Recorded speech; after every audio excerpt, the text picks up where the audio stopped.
Acts chapter 17, verses 22 through 23. Then Paul stood in the midst of Mars Hill, and said, Ye men of Athens, I perceive that in all things ye are too superstitious.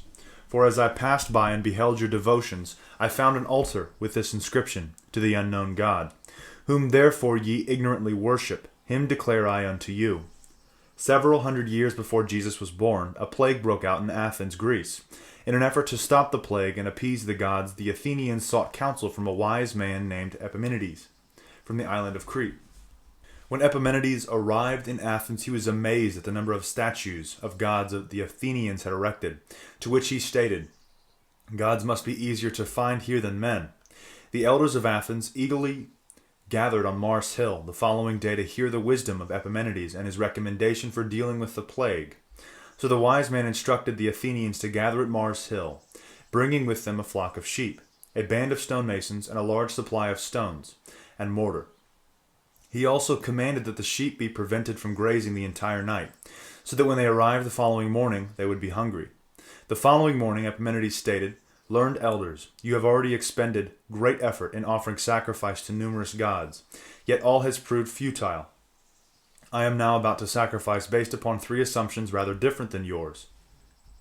The first assumption is that there is still another God concerned in this matter of the plague, a God whose name is unknown to us, and who is therefore not represented by any idol in your country. Secondly, I am going to assume also that this God is great enough and good enough to do something about the plague, if only we invoke his help. Thirdly, that any God great enough and good enough to do something about this plague is probably also great and good enough to smile upon us in our ignorance, if we acknowledge our ignorance and call upon him. Next, Epimenides ordered the sheep to be released, and he prayed, O thou unknown God, behold the plague afflicting this city, and if indeed you feel compassion to forgive and help us, behold this flock of sheep. Reveal your willingness to respond. I plead by causing any sheep that pleases you to lie down upon the grass instead of grazing. Choose white if white pleases, black if black delights. And those you choose we sacrifice to you, acknowledging our pitiful ignorance of your name. As the sheep were released, the people were shocked when the sheep started lying down instead of grazing.